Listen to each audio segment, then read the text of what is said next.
السلام علیکم ورحمۃ اللہ وبرکاتہ۔ بڑے زور و شور سے یہ پروپیگنڈا کیا جاتا ہے کہ اسلام تلوار کے زور سے پھیلا۔ آج سوشل میڈیا کے اوپر، یوٹیوب کے اوپر لوگ یہ سمجھتے ہیں کہ ہم نے ریسرچ کر لی ہے، اور کچھ اپنے آپ کو ایتھیسٹ اور ناستک کہنے والے لوگ جو یہ پروپیگنڈا کر رہے ہیں زور و شور سے صبح اور شام اسلام کے خلاف،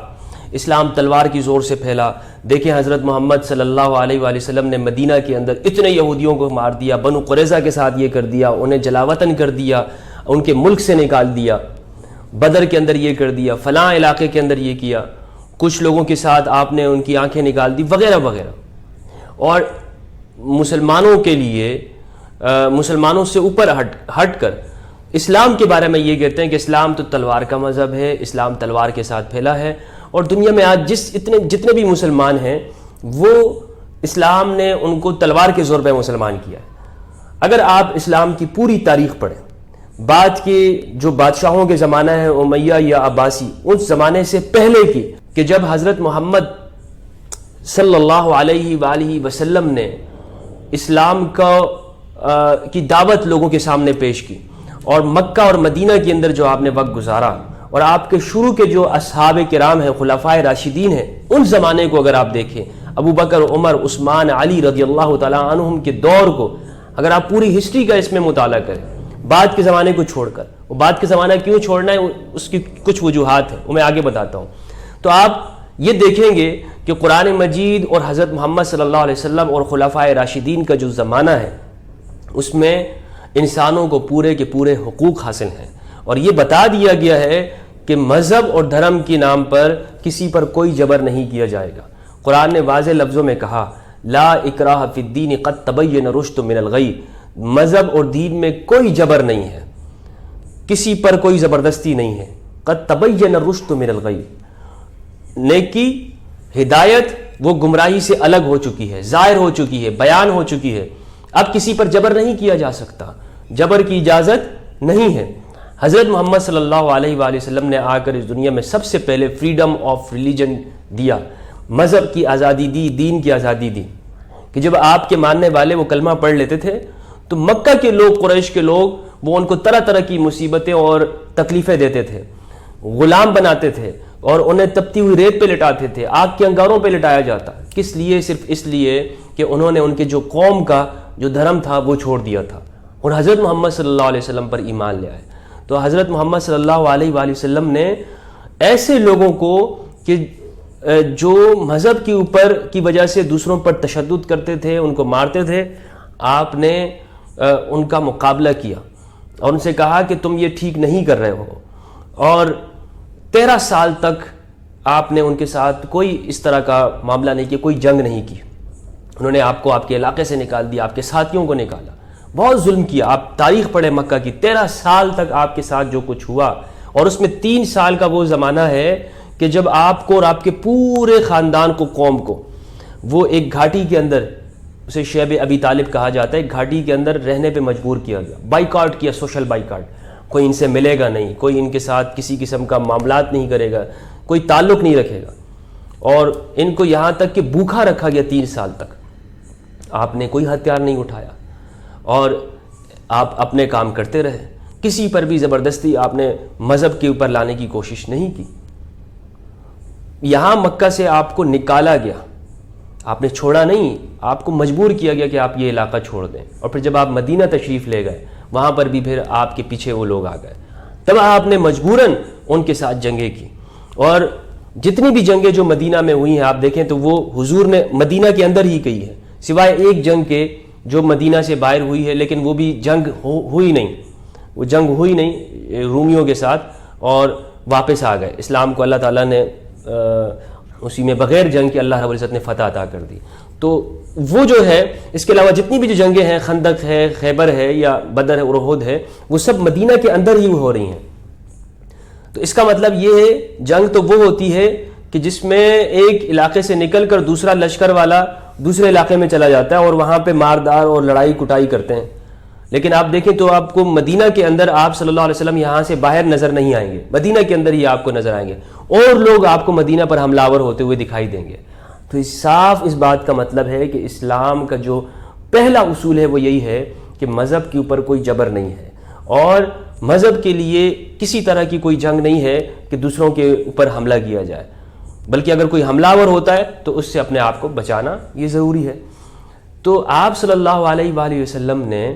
یہ عمل اپنی زندگی سے بتا دیا کہ اسلام تلوار کے ساتھ نہیں پھیلے گا۔ اسلام کس طرح پھیلے گا؟ اسلام آپ صلی اللہ علیہ وآلہ وسلم نے اس کے لیے قربانیاں دی، محنت کی اور مارے کھائیں، صحابہ کرام شہید ہوئے، مگر آپ نے کسی کے اوپر بھی جبر نہیں کیا، تلوار نہیں رکھی کہ ہاں تم کلمہ پڑھو، بلکہ اگر کسی نے اس طرح کیا ہے تو آپ نے اس سے ناراضگی کا اظہار کیا ہے۔ ایک جنگ کے اندر ایک صحابی جو ہے وہ ایک شخص کو تلوار کے نیچے لے لیتے ہیں، تو وہ شخص فوراً کہہ دیتا ہے لا الہ الا اللہ، میں کلمہ پڑھتا ہوں، میں کلمہ پڑھتا ہوں، تو وہ صحابی پھر بھی اس شخص کو قتل کر دیتا ہے۔ جب حضور کو اس بات کا علم ہوتا ہے تو آپ فرماتے ہیں کہ تم نے اس کو کیوں مارا؟ وہ کہتا ہے کہ میں نے اس لیے کیا، اسامہ بن زید ان کا نام ہے رضی اللہ عنہ، کہ میں سمجھا شاید انہوں نے تلوار کے خوف سے اس بندے نے کلمہ پڑھ لیا تھا۔ تو آپ صلی اللہ علیہ وسلم نے فرمایا کہ کیا تم نے اس کا سینہ چیر لیا تھا؟ تمہیں کیسے معلوم ہوا کہ اس نے ایک تلوار کے خوف سے کلمہ پڑھا تھا؟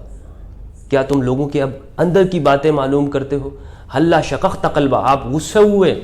کہ تم نے اس کا سینہ کیوں نہیں چیر دیا؟ یعنی اندر چلے جاتے اور دل پڑھ لیتے کیا اس سچا ہے یہ بھی یا نہیں ہے۔ تو لوگوں کے دلوں میں مت جھانکو، آپ کا کام لوگوں کے دلوں میں جھانکنا نہیں ہے کہ آپ یہ کہیں کہ ہم لوگوں کے دلوں میں اتر کے دیکھیں کہ وہ مسلمان ہیں بھی یا نہیں ہیں۔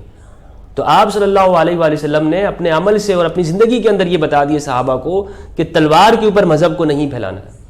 تو لہٰذا یہ بالکل پروپیگنڈا ہے۔ ہاں اس کے بعد کی جو تاریخ ہے اس میں کچھ واقعات ایسے ملتے ہیں کہ جہاں پر خود مسلمانوں کی باہم بھی لڑائیاں ہوتی ہیں اور سیاسی لڑائیاں ہیں، بہت سارے ملکوں کی آپس میں اس طرح کے معاملات ہیں، جیسے محمد بن قاسم یہاں پر آیا، اور یہاں یا آپ عرب کے اندر دیکھ لیں طارق بن زیاد یا دوسرے ملکوں کے اندر، تو ان چیزوں کے اندر کچھ واقعات اس طرح ضرور ملتے ہیں کہ جہاں پر جو دیگر لوگ ہیں ان کے ساتھ ناانصافیاں کی گئیں اس پورے زمانے کے اندر، لیکن اسلام کا پیغام یہ نہیں تھا کہ آپ اس اسلام کی وجہ سے لوگوں کے علاقوں کو فتح کریں، ان کے لوگوں کو غلام بنائیں، بندی بنائیں، قیدی بنائیں، ان کے مال کو ہتھیائیں اور اپنی امپائر کو بڑا کریں۔ اسلام نے آپ دیکھیں تو شروع کے دور کے اندر ایسی کوئی تعلیم نہیں دی۔ جب بھی آپ صلی اللہ علیہ وآلہ وسلم کسی لشکر کو بھیجتے تو ان کو یہ حکم دیتے کہ پہلا تو یہ ہے کہ اسلام کا ان کو کہو، اسلام کا پیغام پہنچا دو، اگر وہ قبول کر لیتے ہیں تو ان کے ساتھ تو کوئی جنگ نہیں ہے، اور دوسرا یہ کہ جو لوگ اور ان کے ساتھ جنگ بھی اسی لیے ہوتی تھی کہ وہ لوگ اپنے لوگوں کو غلام بنائے ہوئے تھے۔ آپ دیکھیں کہ جب صلح حدیبیہ ہوتی ہے اور یعنی مسلمانوں اور مشرکین کے درمیان میں جو معاہدہ ہو جاتا ہے کہ ہم اب نہیں لڑیں گے، تو اس کے بعد آپ صلی اللہ علیہ وسلم دنیا بھر کے جتنے بھی بادشاہ ہیں ان کو خط بھیجتے ہیں، اور ان خطوں کے اندر یہ لکھا ہوتا ہے کہ آپ اسلام قبول کر لیں ورنہ تمہارے جو لوگوں کا گناہ ہے وہ تمہارے گردن کے اوپر ہوگا۔ یعنی تمہارے اوپر کیوں گناہ ہوگا؟ اس لیے کہ تم نے جو اپنی عوام ہے ان لوگوں کو غلام بنا کے رکھا ہوا ہے، ان پہ طرح طرح کے ٹیکس لگائے ہوئے ہیں، ان کو تم نے مجبور کیا ہوا ہے اور ان تک صحیح بات نہیں پہنچنے دیتے ہو۔ لیکن اس وجہ سے نہیں کہ میں تم سے جنگ کر رہا ہوں کہ تم لوگ مسلمان نہیں ہو، نہیں، بہت سے ایسے ریاستیں تھیں اس وقت میں کہ جنہوں نے مسلمان نہیں ہوئے، آپ نے ان کے ساتھ جنگیں نہیں کی۔ تو ہر پیغام کے اندر آپ نے یہی ان لوگوں تک پیغام پہنچایا کہ جو آپ کے اپنی جو پیپل، اپنی جو رعایا ہے، جو نیشن ہے، اس کے ساتھ آپ نے ظلم نہیں کرنا۔ اگر ان پہ کرو گے تو پھر اسلام تمہارے ساتھ یعنی مسلمانوں کا لشکر تمہارے خلاف آئے گا، کیونکہ ظلم کو جو ہے وہ رہنے نہیں دیا جائے گا۔ تو یہ بنیادی پیغام ہے اسلام کا کہ اسلام کی جو تعلیمات ہیں وہ محبت کی تعلیمات ہیں، اور اسلام دنیا میں کسی بھی مذہب کے ساتھ اس لیے نفرت نہیں کرتا کہ اس کا حکم ہی نہیں دیتا نفرت کا،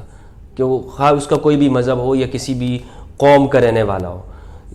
قومیت کی یا عصبیت کی یا مذہب کی بنیاد کے اوپر اسلام لوگوں میں، انسانوں میں فرق نہیں کرتا کہ یہ اس کا یہ مذہب ہے، اس کا یہ قوم ہے۔ یہ بالکل واضح پیغام ہے۔ آپ پورے قرآن مجید کو پڑھ لیں، حدیثوں کو پڑھ لیں، حضور صلی اللہ علیہ وسلم کی زندگی کا آپ مطالعہ کریں تو آپ کو نظر یہ آئے گا کہ آپ رحمت للعالمین ہیں، پوری انسانیت کے لیے رحمت ہے۔ آپ نے اپنی پوری تعلیمات کے اندر کہیں پر بھی انسانوں کو تقسیم نہیں کیا قومیتوں اور مذہبوں کے اندر۔ آپ نے ہر مذہب کے ماننے والوں کو مکمل آزادی دی. ریاست مدینہ کے اندر اس کی آزادی موجود تھی, اور مدینہ کے اندر جب غیر مسلم وفد آتے تھے کرسچنز کے, تو آپ صلی اللہ علیہ وآلہ وسلم انہیں اپنی مسجد میں ٹھہراتے تھے, اور باقاعدہ انہیں ان کی مذہب کے مطابق عبادت کی اجازت دی گئی کہ تم یہاں پر اس مسجد کے اندر اپنے مذہب کے مطابق عبادت کرو. جب انہوں نے کہا کہ ہماری عید کا دن ہے اور ہم عبادت کرنا چاہتے ہیں, تو آپ نے فرمایا کہ مسجد میں عبادت کرو, اور کہاں کرو؟ صحابہ نے پوچھا بھی یا رسول اللہ کیا یہاں اس مسجد میں؟ تو آپ نے فرمایا ہاں, ان کو چھوڑیں, ان کو عبادت کرنے دو. آپ نے ان کو ایک کر کے رکھا. لہٰذا یہ پروپیگنڈا کیا جاتا ہے اسلام کے بارے میں اور حضرت محمد صلی اللہ علیہ وسلم کی زندگی کے بارے میں کہ آپ تو چھوٹی چھوٹی باتوں کے اوپر تلوار نکال دیا کرتے تھے اور لوگوں کو کلمہ پڑھاتے تھے. بالکل غلط ہے. اس طرح کا پروپیگنڈا کرنے والے دو طرح کے لوگ ہیں. ایک تو وہ ہیں کہ جنہیں اسلام سے ویسے ہی ان کو چڑھ ہے, اسلام کے نام سے, بس اسلام نام آتا ہے وہ سمجھتے ہیں بس یہ نام ہی نہیں ہونا چاہیے, اور انہیں چڑھ ہے اسلام کے نام, وہ برداشت ہی نہیں کرنا چاہتے, اور لہٰذا وہ صبح شام ایسی ویڈیوز بنا رہے ہیں, ایسا پروپیگنڈا کر رہے ہیں اسلام کے خلاف, اور خاص طور حضرت محمد صلی اللہ علیہ وآلہ وسلم کے بارے میں وہ یہ پروپیگنڈا کر رہے ہیں. تو اللہ سے ان کی ہدایت کی دعا کرتا ہوں. دوسرے وہ لوگ ہیں کہ جو جب مسلمانوں کی اور کرسچن کی جب جنگ ہوئی, جسے صلیبی وارز جنگیں کہتے ہیں, کروسیڈ وارز کہا جاتا ہے, جو 12ویں اور 13ویں صدی کے اندر ہوئی ہیں, اور 200 سال تک یہ جنگیں آپس میں مسلمانوں کی اور ان کی رہی ہیں. اس میں صلاح الدین ایوبی کا بھی نام آتا ہے, یعنی مسلمانوں کی طرف سے. آپ یہ دیکھیں, آپ ہسٹری پڑھ لیں, کروسیڈ وار گوگل کے اوپر جائیں گے, تو اس میں یورپ کو بہت بری طرح شکست ہوئی تھی. تو جب انہیں شکست تھی وہ یہ سمجھ گئے کہ یار آخر یہ کیا بات ہے کہ مسلمانوں سے ہم جیت نہیں پا رہے ہیں. تو پھر مسلمانوں کے خلاف انہوں نے پروپیگنڈا شروع کر دیا, اور اس میں یہ پروپیگنڈا کہ ان کے بارے میں دنیا کو یہ بتائیں کہ مسلمان تو ایک درندے ہیں, کیونکہ یورپ میں بہت سے لوگ جو تھے ان کے پوپ سے اور ان کے جو بادشاہ تھے ان سے پریشان تھے. اس سے بہت ساری ڈاکومنٹریز بنی, آپ دیکھ لیں. وہ یہ پریشان تھے کہ وہ جو پوپ تھے نا, جو ان کے ریلیجیس اسکالر جن کو کہتے ہیں پوپ, وہ کیا کرتے تھے, وہ لوگوں کے گناہ بخشتے تھے پیسے لے کر. تم اتنے پیسے لے کر آؤ, میں تمہارے گناہ معاف کر دوں گا, اور چرچ تمہارے گناہ معاف کر دے گا, فادر تمہارے اوپر یہ کر دے, فلاں کر دے. تو انہوں نے ایک پوری ذہن بنایا ہوا تھا لوگوں کے مال لوٹنے کے لیے, یعنی لوگوں کے پیسے, لوگوں کے جیبوں پر ان کی نظر ہوتی تھی. لوگ سمجھ گئے تھے کہ یار یہ ہمارے ساتھ کیا جھوٹ کر رہے ہیں, تو وہ اسلام کی طرف زیادہ جا رہے تھے, وہ اسلام کی اسٹڈی کر رہے تھے, اور بہت لوگ مسلمان ہو رہے تھے اس طرح سے. انہوں نے مسلمانوں کو روکنے کے لیے پہلے تو ان کے اوپر حملے کیے, صلیبی جنگیں کی کہ آؤ صلیب کو بچاؤ, اور جب وہ اس میں ناکام ہوئے تو انہوں نے کہا کہ اچھا اب ان کا ایک طریقہ یہ ہے کہ ان کے مذہب کو لوگوں کے سامنے ایسا مسخ کیا جائے کہ لوگ کہیں یار یہ تو دہشت کا مذہب ہے, اور لوگ اس کو قبول نہ کریں, ایکسیپٹ نہ کریں. تو پھر انہوں نے ایسی کتابیں لکھی, ایسے سوالات اٹھائے حضرت محمد صلی اللہ علیہ وسلم کی زندگی کے بارے میں کہ آپ نے یہودیوں کو قتل کیا, آپ نے 9 شادیاں کی, آپ معاذ اللہ آپ کی زندگی اس طرح تھی کہ آپ جہاد کے نام پر تو آپ ہر ایک کو قتل کرنا چاہتے ہیں, اور جو بھی آپ کا ماننے والا نہیں ہے اس سے جینے کا کوئی حق نہیں ہے. تو اس طرح آپ کی شخصیت کو کر کے پیش کیا. اور یہ جو دوسرے طرح کے لوگ ہیں, یہ انہی لوگوں کی کتابیں پڑھ کے یہی سوالات لے کر آتے ہیں, جو یوٹیوب کے اوپر آپ کو بڑے ایتھیسٹ نظر آتے ہیں نا, اور آپ شاید سمجھتے ہیں کہ بڑے لاجیکل ہیں, ان کے پاس کوئی لاجک نہیں ہے. میں نے کئی ایتھیسٹوں سے کہا ہے کہ آپ حدیثوں کی چیزیں لا کر یا اوروں کی کتابیں پڑھ کر اسلام کے بارے میں یہ بات کرتے ہو, اگر آپ لاجیکلی اپنے آپ سے کہتے ہیں تو قرآن کی بات کو لے کر آ جائیں سامنے, اس پر بات کرتے ہیں کہ آپ قرآن میں سے کیا کہتے ہو. اگر آپ قرآن میں سے مجھے یہ بتا دیں کہ حضور صلی اللہ علیہ وآلہ وسلم نے یہ اس طرح کیا, تو اس پہ ہم بات کرتے ہیں. باقی اگر آپ کہیں سے روایت لے آتے ہیں, اس روایت کا کس درجے کی ہے اور کیا ہے, اس پہ بہت ساری باتیں ہیں. یا ہسٹری, تاریخ کی چیزوں کو لے کر, اب وہ ہسٹری آپ نے کہاں سے پڑھی ہے, تو اس چیزوں کو سمجھنا بہت ضروری ہے. لہٰذا آج کی جو ہماری ویڈیو ہے وہ اس بارے میں ہے کہ اسلام تلوار سے پھیلا. نہیں, میرا اس بارے جواب یہ ہے کہ اسلام تلوار سے ہرگز نہیں پھیلا, بلکہ اسلام محبت سے پھیلا ہے. اور صوفیاء کرام انہوں نے آ کر اس دنیا کے اندر محبت, امن اور شانتی اور بھائی چارے کا وہ پیغام دیا کہ دوسرے مذاہب کے لوگ چوک در چوک ان کے پاس آئے اور اسلام کے اندر داخل ہوتے گئے. ان کی تعلیمات کو اگر پڑھیں تو یہ ضروری اس لیے کہ ہم لوگوں کو بتائیں کہ کچھ لوگ یہ شاید یہ سمجھتے ہیں کہ جتنے بھی دنیا کے اندر نان مسلم ہیں انہیں ختم کرنا ضروری ہے, کیونکہ اگر انہیں نہیں ختم کیا جائے گا تو اسلام اوپر نہیں آئے گا. تو اس سوچ کو بھی اس وقت